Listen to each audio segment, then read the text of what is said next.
Hello, Facebook friends. This is part two of my wife Jerry and I's story on marriage number 3. You've seen all the nice Facebook posts, many of you that we post, but this is kind of what happens behind the scenes that produce those good posts, because there is two sides to everything, isn't there? So we hope you enjoy part two of Jerry and I's story. If you missed part one, just look back in our posts on our Facebook accounts and you'll find part one too. So God bless you as you watch. Okay, folks, we're back for part two, another 40-minute section. If we go that long, I think we've got plenty of things to talk about, though. We were just talking about our wedding and how we had just had both our aging parents there, and they were both they were all in pretty good health. All four of And them, as yeah. soon as we got married, this is divine timing, though, isn't it? As soon as Yes. we got married, we had 6 months, I think, when they were all four. It Yes. was like a prophetic thing, Crazy. It was you crazy. know, and I needed you so bad going through those times, And I needed you know, you. losing I my needed you. parents. Oh, I think of that in the Bible where Abraham lost Sarah, and Isaac was so sad. He was the boy Mhm. without the wife, and it said that when he met Rebecca, he was comforted in his mother's death. Isn't that Mhm. something? And Yeah. I was too. I literally I cruised through it because I had you, and you were more than I could ever imagine. So that Oh, that was that's sweet how Father did that, wasn't it? yes. So, but where we kind of left off was, so we ended up getting married. We went on our honeymoon, and I had told you my dark secrets of drinking. Um, and it wasn't like I drank every day, remember? It was when something would trigger or whatever, I would end up thinking I could just have like one glass of wine. And anyway, I would go down for like several days and literally spend that entire time in bed, which was so sad. I think about it and I just want to cry. But unconditional love was what we were talking about too, about that. I never knew unconditional love, and I did not know that conversation you had with Father God, um, about not leaving me. And if she leaves you, then, you're released. So I just was dealing with my own stuff because I didn't really have enough time in between marriages before I married you to do that. And I know a lot of my friends were all like, you cannot get married this early, you cannot this soon, you shouldn't date, you need to sit for the next 5 years and journal. And I just remember thinking to myself, I'm like 51 years old, and if I journal for 5 years, I'm going to be 56. So anyway, it just didn't seem. Anyway, it is, again, it is what it is. I did not choose that route. I chose to forge forward in many, many days, many weeks. I was perfectly fine, sober, trying to build my Pilates business in a new studio that I had to pay rent for now, and in a new apartment because we lost the house. So, and I had to file bankruptcy also. Remember that? I had to file bankruptcy.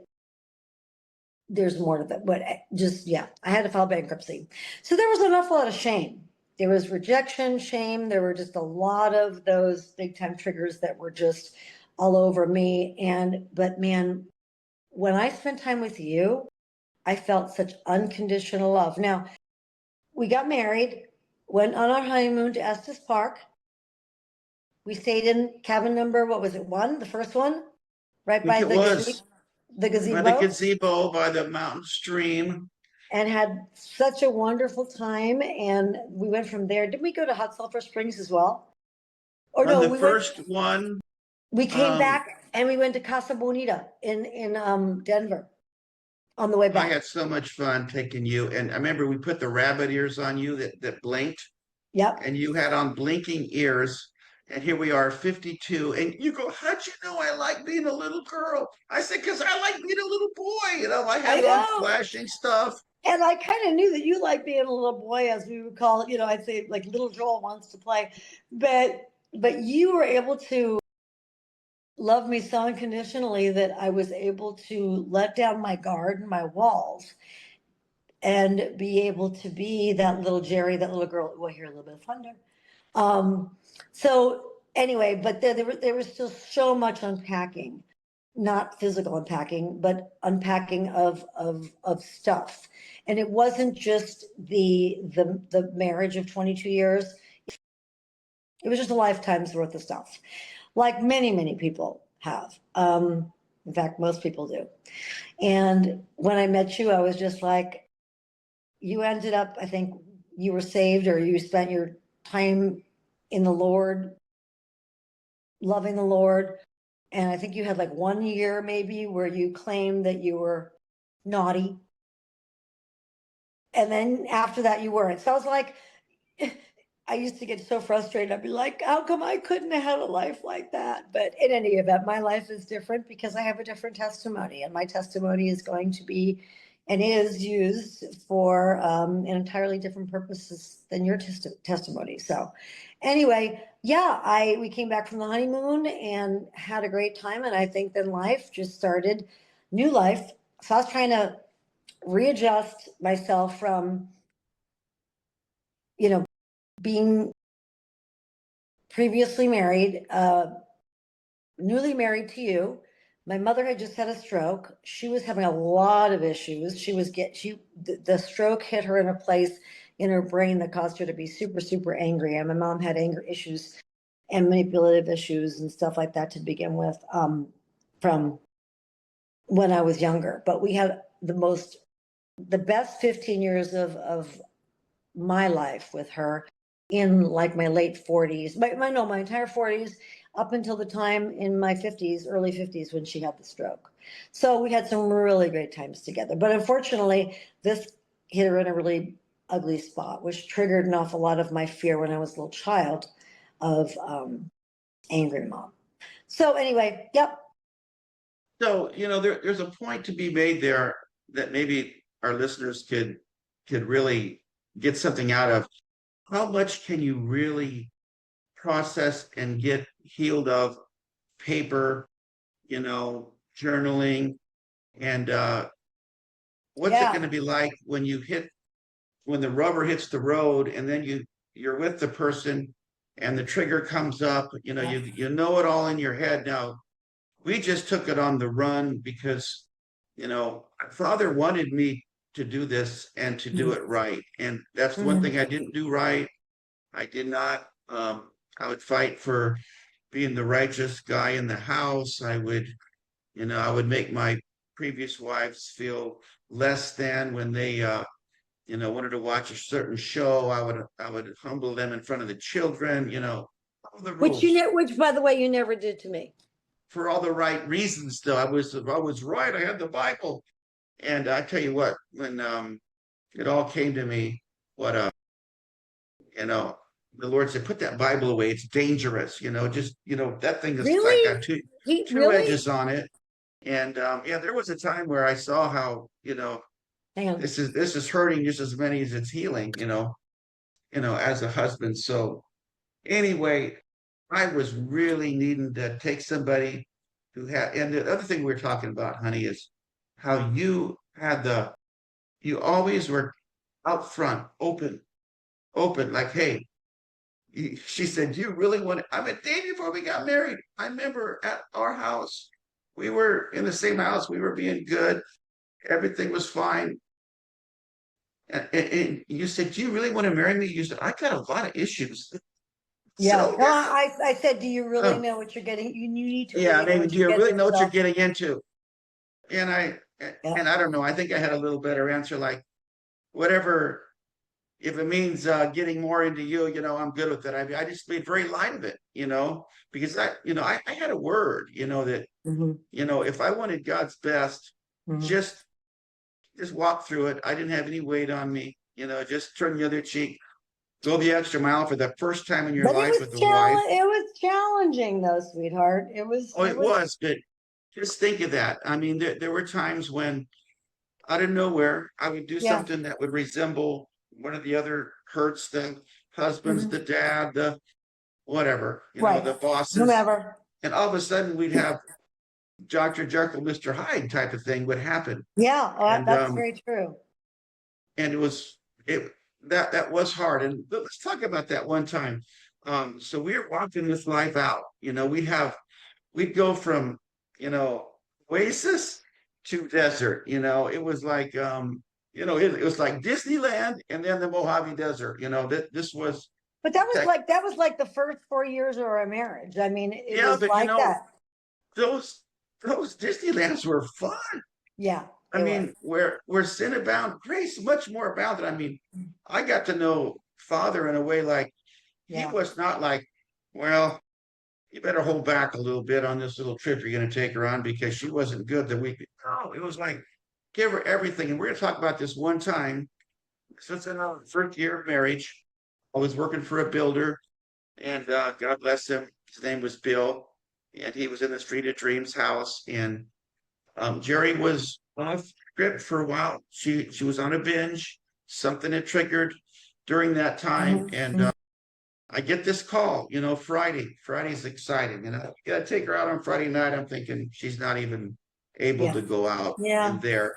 And I get this call at 4 o'clock in the afternoon. I'm in Gretna on the machine. Right.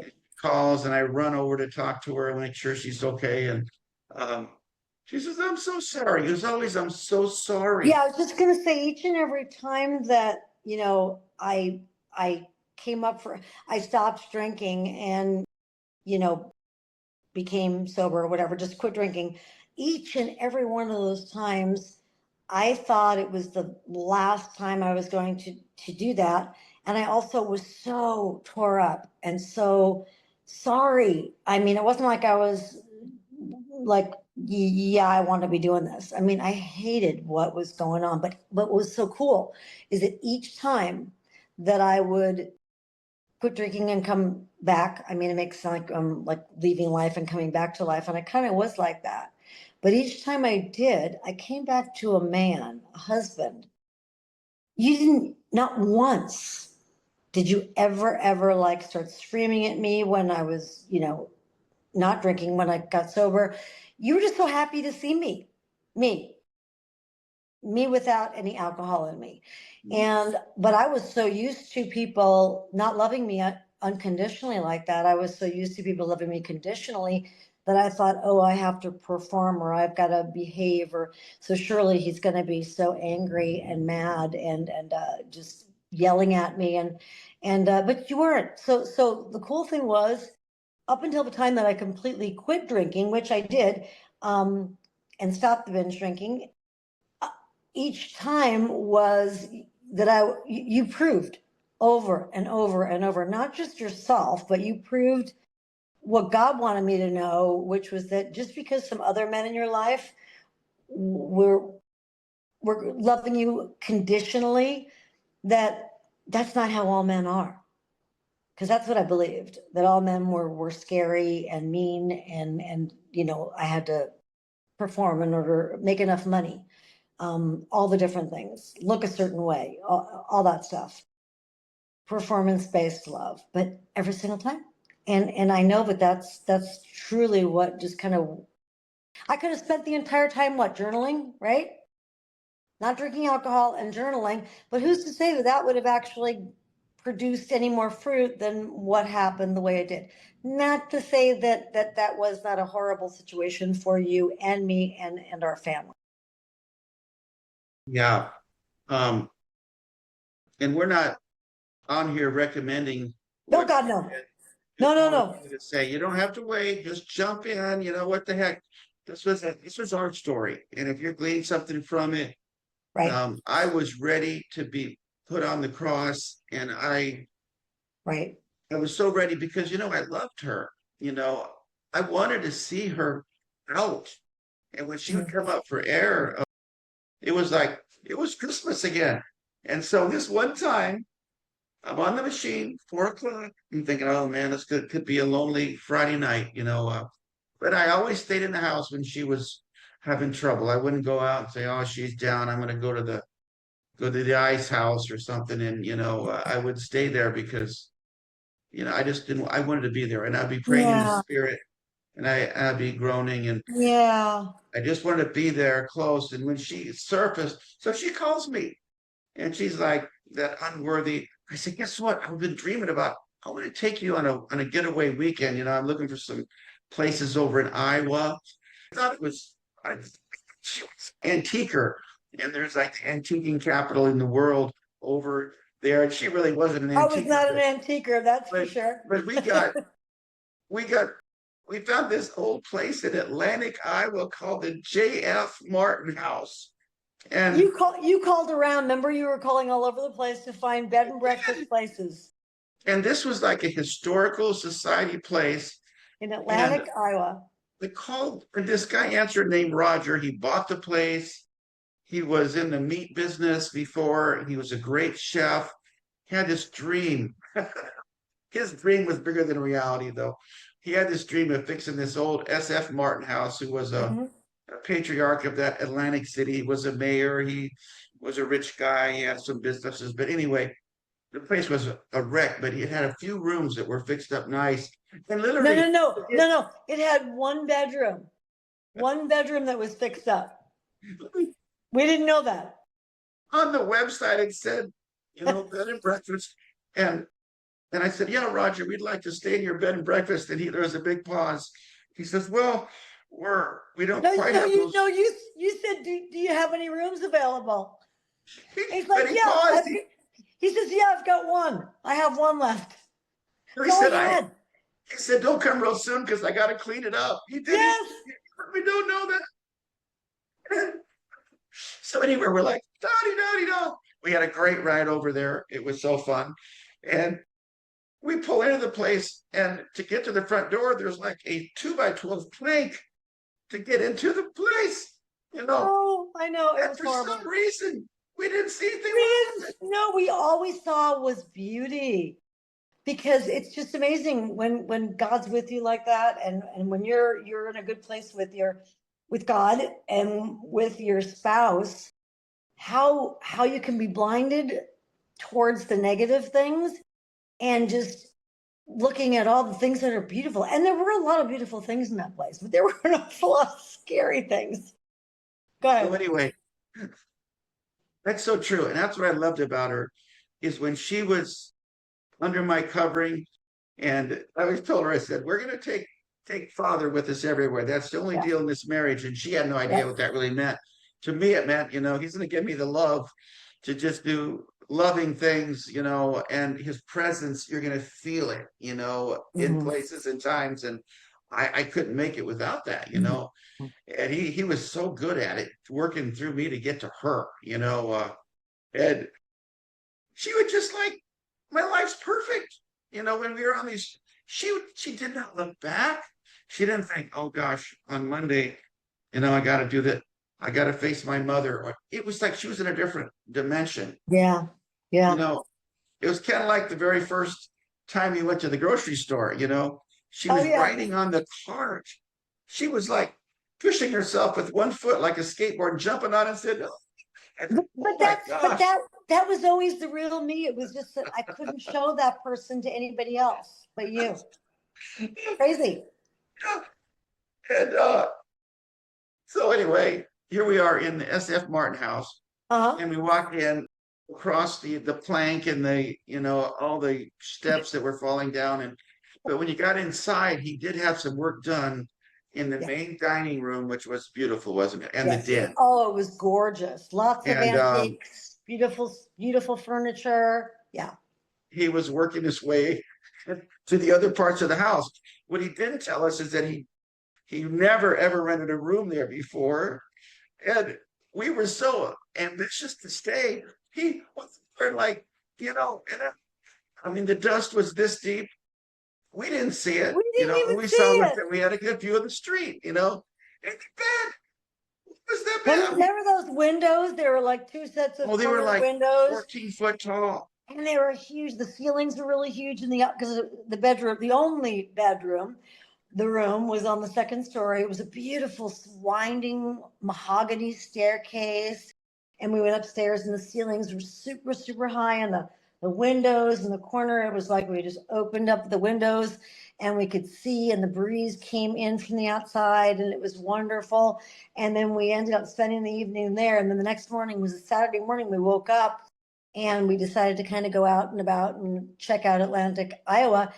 And lo and behold, there was a car show, which is, I love car shows. My dad was a big car geek.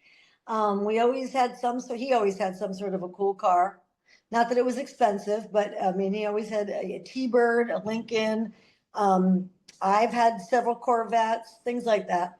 Oh, can you still hear me with the rain? Yeah, this is that time. This is our Anyway, podcasting time to get rained out. yep, but So we anyway, had a blast. to that fact, we've got a father here who's going, boy, do I have a special kiss for my daughter who really needs to know that I love her, and I know I see how much she hates where she's been. And Yeah. I had no idea that she was into cars. We had no idea. This was once in like a 1 year or 2 year thing. It was like a whole street. I mean, streets of cars. Oh yeah. I mean, classics, beautiful. It was like, It was several and miles. we were there. We Mhm. were there. And they had a balloon. They had hot air balloons. And we just about went to see Jesus that day because the winds No, came up. And yeah, anyway, we paid the guy to get up. We got in the balloon with a couple of other people. He fired the sucker up. We went up like a couple of whatever feet, and the wind started picking up, and he kind of freaked out. He's like, "We got to get down. We got to get down." And we came down. The thing toppled over. I think some old yeah, lady, they threw us out of there. older lady fell out. Yeah, so we had to help him kind of harness the balloon, and we were holding on to ropes. Remember that? I think we lost our money too. But anyway, It doesn't it was matter. an experience. And, that is that was just one of them. Yeah, Let's that's talk that's about a minute one compared to so many others. But the point is that, Father, they were just such a beautiful days and years that we've had that have been so blessed by Father. And not only did you show me unconditional love, but he showed me unconditional love. I mean, for as many times as that occurred, and as you call it, I came up for air, I was so broke up. It wasn't like I was just devastated. I'm so sorry. I will never do that again. And I meant it. And I felt so guilty. I was big on guilt, remember? I'm Yeah. still working through that, but guilt was big in my family. And so I was very big on that. And I felt terribly guilty, and as well I should have. It was a horrible situation for me to put you through, and a horrible situation for me to put myself physically through. And a lot of this was private. Much of it later on became not so private, and that's okay too, because it's part of my story. Anyway, I digress. Yeah, so that was one of those kisses. Mhm. And God knows how to measure, but from that moment on, you had a different picture of, hope. You seen, I mean, you felt like you were completely free. You thought, Yeah. all right, from now on, Yes. I'll never go back to drinking, and she always had this hope that just abounded, from one to the Thank next. you. Now, That's sweet. that it usually lasted maybe 2 weeks. You may have 2 weeks, and then there'd be another trigger. But those triggers were really just the Lord saying, "Okay, let's bring this thing out." That's a good point, because I know a lot of people understand triggers from trauma, but other people think, that's just an excuse. But I don't, I'm sorry, I just jumped into what you were going to say, which was that it was kind of like God, each time God was working something Bring it out of me, right, bringing it out of me through each one of those, let's just call them trigger traumas or whatever. Yeah. But the way they can be productive. Remember when Stephen was stoned and Jesus, they both said something. And the worst part, they said, "Father, forgive them. They know not what they do." Like, No, I knew what I was doing, but I didn't like we want if I didn't make a big deal about the sin or anything, and I just said, no, it's all. I'm not passing this thing on. Like I'm not going to throw it back in her face. Like, why'd you do that? No, no gain. But each time that Amazing. that sin is met with love, it's lay not this sin to her charge, and I'm not passing it on. Yeah. This triggers a done trigger. Only gold's coming out of this. And so and then there were some that were not related to alcohol. That Oh doesn't have yeah. to be the whole thing. And I'm going to talk about that one in Glenwood Springs, which is such an. We loved driving to Colorado. Yeah. I was on the machine and we were apart, and our life kind of was um, Monday through Friday. I'd come Mhm. home, she'd feed me, I would collapse on the couch, and then we'd wait for Friday night and Right. come home and have to take uh, a nap just to be able to go out to dinner. And then we get through dinner, and And you'd then fall Saturday, asleep. And you'd fall asleep yeah, until the then I would next day. probably come home, but that was our life. So that's kind of why we needed to retire, because that kind of life leads to heart attacks and stuff. So I don't anyway, really, does it really? I had no idea. but anyway, and so we love the road trip. We love the time in the car worshiping. Mhm.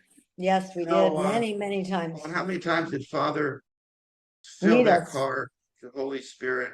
And we Mhm. were like, don't let it end. Mhm. Don't Mhm. let it Mhm. end. Going, and especially when we get out of Nebraska in the desert out there Mhm.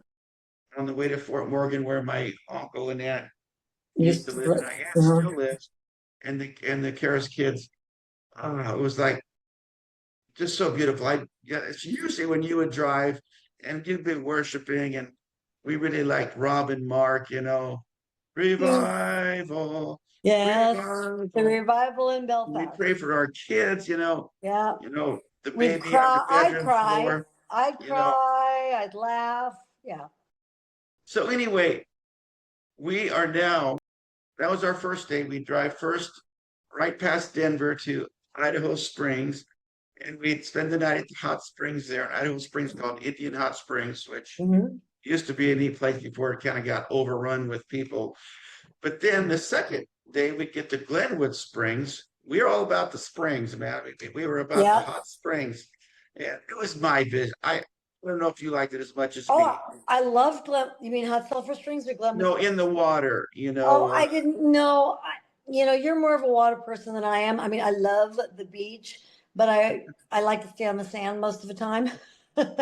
So in terms of Glenwood Springs, I love the mountains and the bicycle paths and just all of the different places that we sightseed.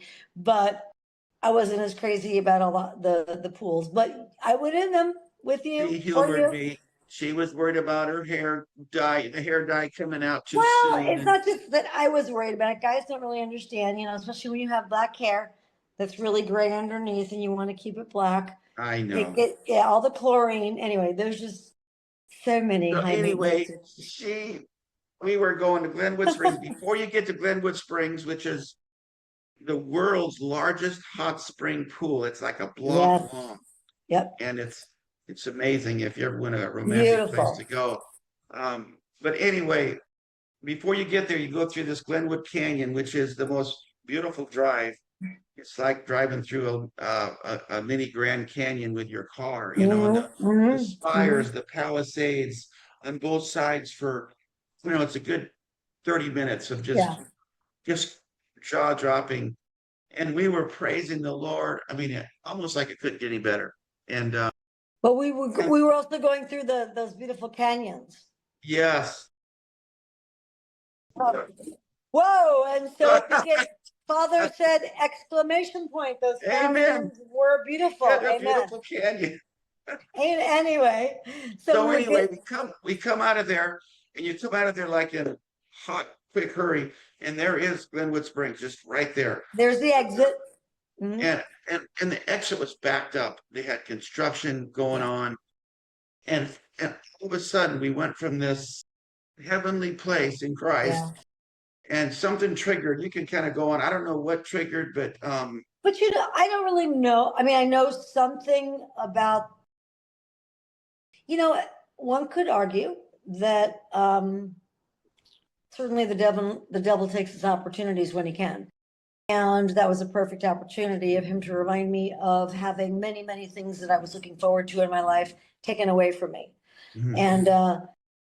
And again, lots of that is talk therapy, and a lot of people will say that, but I'm just speaking my truth. It And wasn't alcohol related though. no, This time, no, I mean, that we was went not right alcohol. from Holy Ghost, I new was so wine. angry. I was so angry in that car. I mean, I think it took us normally it would take us 5 minutes to get off of that exit. So we ended up, yeah, I don't know. It was just this rage of, oh my gosh, our time together in this perfect, beautiful place is going to be taken from us, stolen from us. And I just got so upset.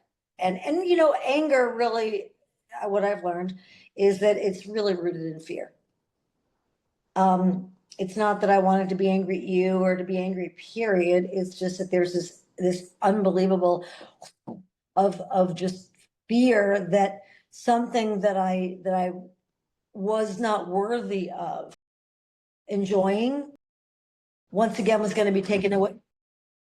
Okay, Father, taken away from me, because once again, like I said, because I felt like I was not worthy of anything that was good. Well, the interesting thing there, when these things happened, here we are coming in. It was like the thief saying that, I've got an opportunity here. Yep.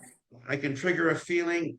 I don't think you thought this is just the way it was with so and so. No, it was No, I just this didn't. thing is like, this is so good, it can't last long. It's going to be taken. And like we instead of now we're waiting. We waited for 15 minutes, which was Right. not 15 minutes every. And I'm thinking, look, we're just minutes away. It's moving, but it was. And by the time we got to our little cedar lodge over there, Yeah. I mean, we were not talking.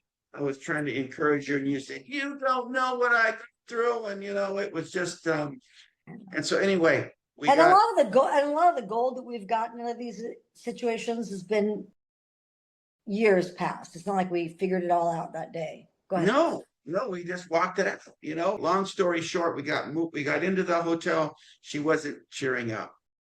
We had bikes on the back because it's a great place to bike at Glenwood Springs, isn't it, Yes. babe? Hmm. And so we had this new hot springs. It was called Iron Horse, I think. Yes.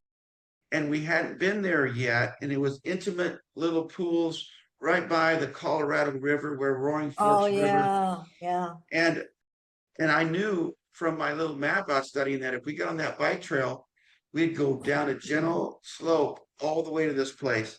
Yep. And she was so angry, and she was saying, "This place is blah blah." And it was just, and the Lord is saying, just keep driving. And we got on those bikes, and it was just getting dusk. We put on our little lights and going down this beautiful, it's probably a 7, 8 foot wide bike path, kind of like it goes around the lakes in Omaha. Mhm. There, the river is bubbling down there, and there's people sitting in the benches holding hands, and she's looking around, and I'm going, "This is so beautiful." Pretty soon, scumbag is going to run, because this beauty. Sometimes you just need the beauty of the Lord, don't you? Yes. His goodness leads Peace. us. And Mm. each and then we pulled into this hot springs, and it had beautiful landscape It was lighting. It had gorgeous. romantic music. There were waitresses serving people in the hot pools they were infinity pools, where you look over and it's like there's no edge, and the river's right there. The mountains are out there. And you looked at me and you go, "I'm so sorry." I know. You just don't like, these two things can't go together. This much I know. beauty. And Father says, "We got her. We got her again. This is her new life. When something beautiful comes, won't be taken away from her. We're Mm. just going to build on it." And that happened scores of times. These are some of this really special times, but each time it took a chunk of, like that song, but that dude, Benson Boone, What's "Don't it? take these beautiful things that I love. It's such a popular song. You know, it's like Yeah. don't you enjoy these things too much because he's going to take them away from you to just see what you're going to do. And And that's that's just not kind of how what I was, yeah, that's just that was unfortunately my belief system was rooted in. all right, folks. Well, there you have it. We got cut off. I need to shell out a little more money to the Zoom people so we have unlimited time, but I think maybe we go too long anyway. So anyway, if you enjoyed and were ministered to by anything we said or did, you can always messenger us on Facebook Messenger, Jerry or I, and we would love to hear from you and get back to you if you need to talk about anything you're facing or anything that the Lord really highlighted in that message. But we want you to know us better. You know, this whole Facebook friends thing is kind of a big joke because, you know, we're really not friends. But if we could be, we could take a lot from each other. So we appreciate you taking the time to listen, and we love you, and we bless you all in Jesus' name. Have a great day, and we hope to talk to you again sometime.